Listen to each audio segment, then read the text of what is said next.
Bigla ka nawala kahapon na. Sambit nito habang paparaan ako sa harap niya.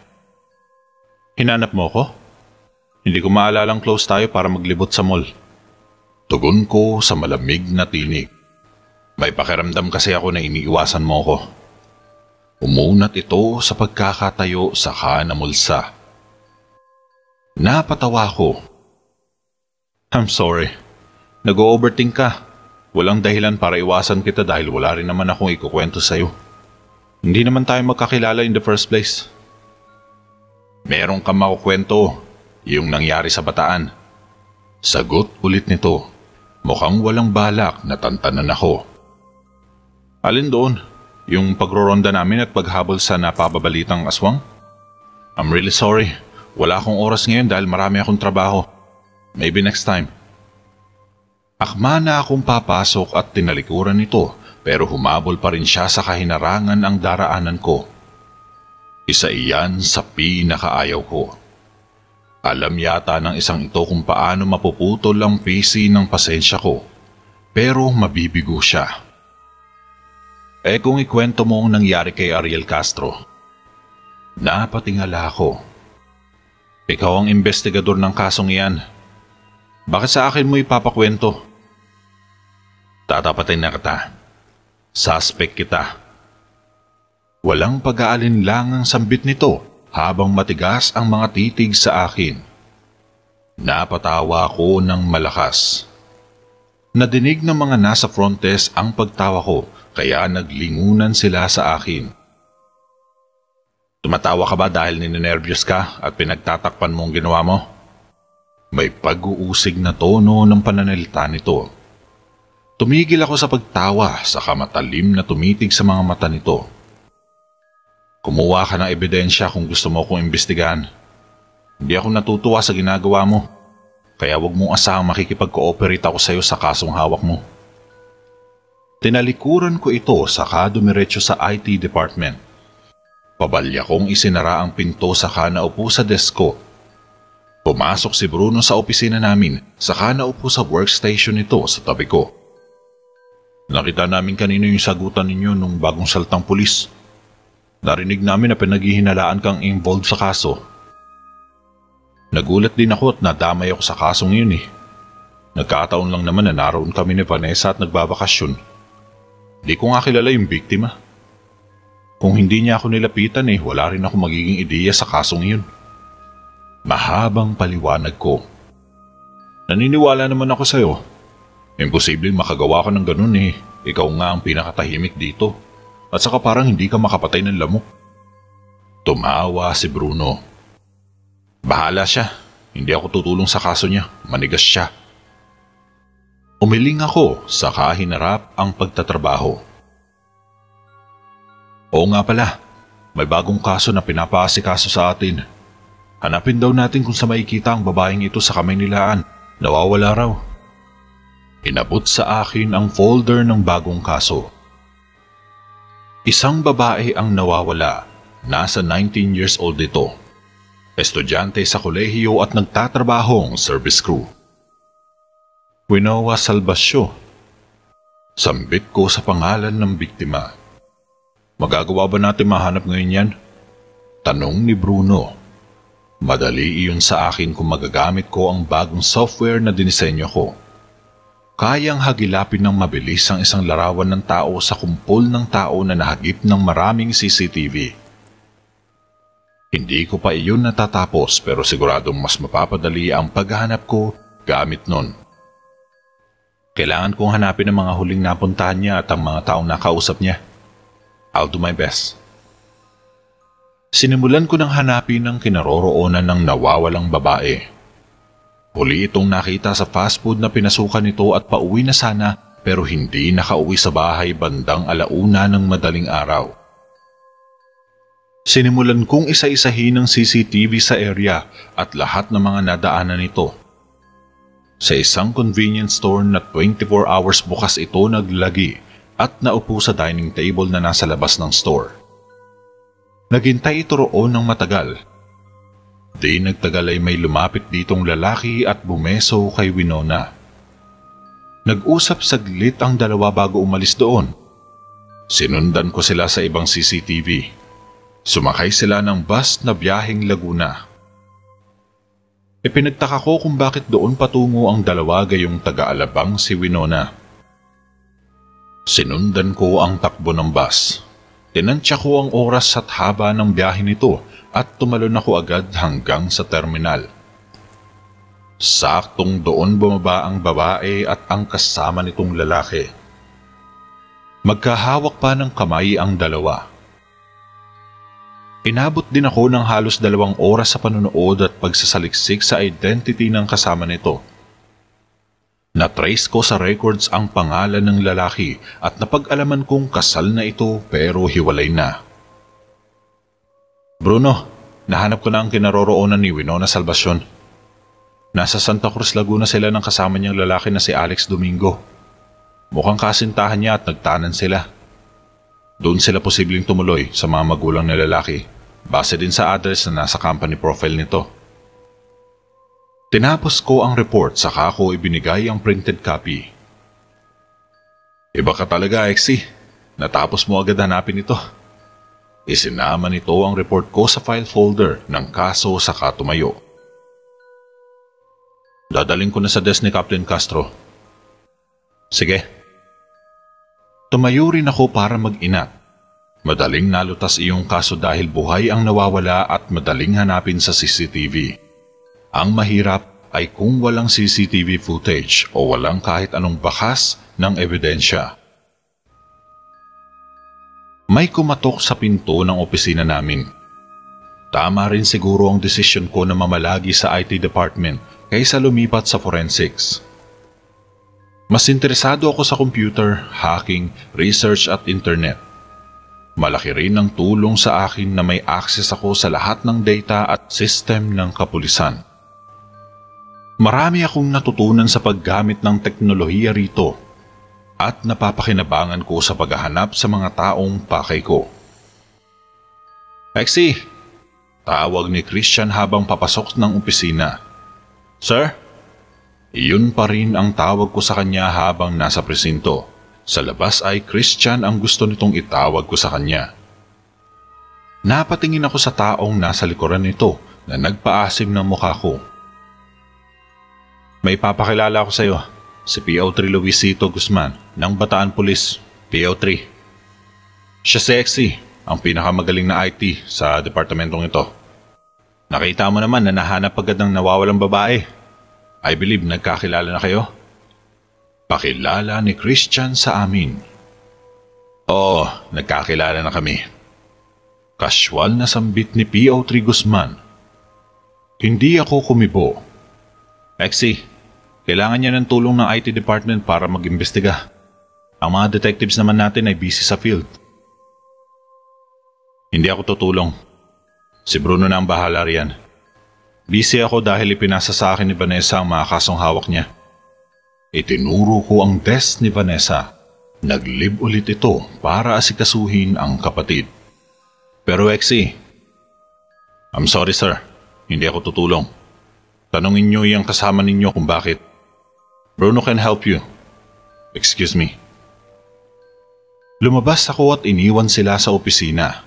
Bahala sila roon. Willing akong maglib o magsiklib pa, wag ko lang makahalubilo ang isang iyon. Maganda rin na dinirekta niya ako kaninang nagtalo kami para may dahilan akong tanggihan ang pakikipagtulungan sa kanya.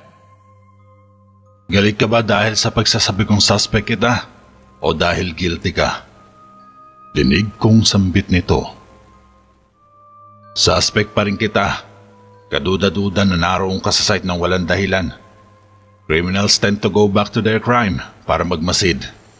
Ikaw lang ang hindi taga roon ng mga oras na iyon. Lahat ng tinanong ko sa site ay residente doon. Ikaw lang ang bukod tanging dayo na usisero sa sunog na van. Idinikit nito ang hintuturo sa bandang balikat ko. Ilang ulit ko bang sasabihin napadaan lang ako? Gaya ng sinabi ko, kumuha ka ng ebidensya bago mo ko kausapin. Wala akong sasabihin sa iyo at hindi ako makikipagtulungan sa kaso dahil sa ginagawa mo. Binangga ko ang balikat nito nang nilagpasan ko siya. Malalaman ko rin ang itinatago mong baho. Pahabol nito. Bahala ka. Bulong ko sa sarili. Naiinis ako pero natsa-challenge. Ngayon lang nagkaroon ng kakumpetensya na kayang makipagsabayan sa akin. Bring it on. Dumiretso ako sa malapit na food chain para doon mananghalian. Solo flight ako dahil wala si Vanessa at abala sa forensic lab si Gigi. Busy rin si Christian sa pag-entertain sa PO3 na iyon. Habang kumakain ay sinimulan ko na rin humanap ng condo for rent or for sale. Ang nakita ko ay pasalo unit. Nakaloan sa bank pero wala ng panghulog ang may-ari kaya pinapasalo para hindi masira ang loan record sa bank. Nagka-interes ako dahil mas mabilis iyon kaysa bumili ng sarili kong unit. Mababa ang babayaran kong cash out at makakalipat ako agad. Sakto rin na hindi ko kailangan ipangalan sa akin. Ipapangalan ko ang pagsalo ng unit kay Freya. Naisipan kong puntahan ang unit at kitain ang may-ari mamayang uwian. Tinawagan ko agad ang may-ari para makipag-meet. Pumayag ang nakausap ko na magkita sa building kung nasaan ang unit. Pagkatapos kong kumain ay bumalik na ako sa opisina para ituloy ang trabahong iniwan ni Vanessa. Si Bruno naman ang tumutulong kay PO3 Castro. Naroon din siya sa opisina namin maghapon, pero mas abala siyang pagmasdan ng ginagawa ko kaysa tumutok sa trabaho ni Bruno. Sir Christian, natapos ko na ang isang case ni Vanessa. Inabot ko rito ang printed copy. Kinuha ko ang backpack saka tumayo. I need to go. May appointment ako today. Hindi na ako lumingon pa sa kanila saka nagmamadaling lumabas ng opisina. Sumakay ako ng taxi patungo sa building kung nasaan ang kondo na sasaluin ko ang loan. Malapit lang iyon at nasa bandang alabang lang din kaya hindi ako masyadong mapapalayo sa trabaho. Na-traffic lang ako sa daan bago pa makarating sa building kaya bumaba na ako ng taxi. Saktong isinara ko ang pinto ng taxi nang mamataan ko sa di kalayuan si PO3 Guzman na bumababa rin ng taxi. Hindi talaga ako titigilan ng isang iyon. Hindi ko siya pinansin pero wala akong planong ipaalam dito kung saan ako pupunta kaya dumiretso ako sa fast food na nasa malapit. Kakain na muna ako at mamaya ko siya tatakasan kapag nalingat ulit siya. Nag-send ako ng message sa kausap ko na mauhuli ako ng dating at naintindihan naman ito. Nasa unit lang naman daw siya. Pagkatapos kong umorder ay umupo ako sa pinakasulok na pwesto ng fast food, paharap sa entrance. Napansin kong nakatalikod si PO3 sa gawi ko at pilit na itinatago ang sarili sa hamba ng pader na nasa gilid ng upuan nito. Napailing na lang ako dahil amateur ang pagsunod nito sa akin. Naisip ko tuloy kung walang alam ito sa hidden camera at sa drone. Nang sa tingin ko ay nalingat si PO3 dahil oras na ng hapunan at dumadami na ang tao sa fast food ay agad akong tumayo saka lumabas ng establishment. Lakad takbo ko para tunguhin ang building. Pagkarating ko sa harap ng pakay kong building ay nagtago ako sa gilid kung saan may malaking tarpaulin na nakadisplay. Bahagya kong sinilip si PO3 at nakita kong napapasuntok sa hangin habang malakas na nagmumura. Dinig ko pa sa pinagtataguan ko ang lutong ng mura ng pulis. Gusto kong humalakhak pero pinigilan ko ang sarili ko. Satisfying na napaglaruan ko siya sa mga palad ko. Pagkaalis ni PO3, saka ako lumabas ng pinagtataguan ko at dumiretso ako sa loob ng building. Nag-iwan ako ng ID sa receptionist, saka dumiretso ng elevator.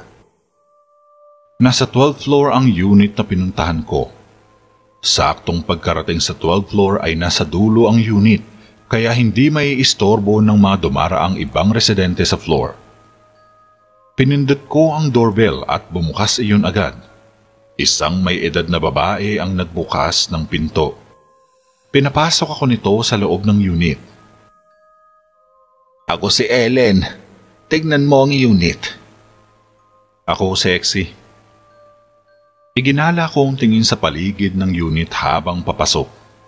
Maganda at maaliwalas ang silid dahil puti ang pintura.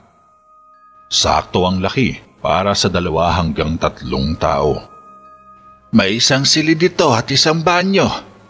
May sala at dining area. Walang partition ng dining at mini kitchen counter. May balkonahe rin para sa smoking area. Bawal mag-smoke sa loob ng unit dahil doon. Itinuro nito ang water sprinkler sa kisame. Ang allowed lang na lutuan ay ang induction o electric stove. Bawal ang gas stove.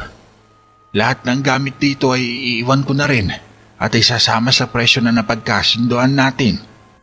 Mahirap maghakot at maglipat sa tulad kong matanda na. Wala ho kayong kasama sa buhay? Tanong ko rito. May mga asawa na ang mga anak ko. Ang isa ay nasa Cebu at ang isa ay nasa Amerika. Kukunin na nila ako kaya pinapasalo na rin namin ito at wala nang planong ipagpatuloy ko pa. Kung magkakasundo pala tayo ngayon ay maaari tayong magkita ng abogado ko bukas. Sa Sabado na rin kasi ang alis ko, kaya presyong bigay na talaga ang usapan natin. Kaya ho pala ang mura ng pasalo ninyo sa unit na to. Halos kalahati ng naihulog ninyo sa bangko lang ang hinihingi nyo. May kasama pang gamit. Nag-imbestiga na rin ako sa background ng may-ari kanina at kahit papaano ay sigurado akong ito ang may-ari ng unit. Kukunin ko na ho ito. Babalik ako bukas sa ganito ring oras para sa dokumento. Nakipagkamay ako sa kanya. Mabuti naman at naibenta ko na rin ito. Matagal na itong nasa classified pero walang pumapansin. Ibinaba ko na ang presyo para lang may bumili agad dahil paalis na rin ako. Maraming salamat ho at ako ang napili ninyong sasalo ng unit. Sambit ko. May ilang sumubok na nag-inquire pero hindi ko nasasagot agad kapag tumatawag o nagme-message sila. Tapos ay bigla akong tatawaging scam kapag nag-return call ako ng mga ilang oras na ang nakalipas. Hay. O siya, bukas na lang ng pirmahan natin. Sige ho, maraming salamat ulit. Tinungo ko na ang pinto. Kahit papaano ay gumanda rin ang tutuloyan ko mula ngayon. Pero hindi ko pa rin bibitiwan ang lumang unit ko. Paglabas ng building ay sumakay na ako ng taxi pa uwi. Gusto kong magpahinga ng maaga dahil sa pagod sa pagtatago kay PO3 Guzman.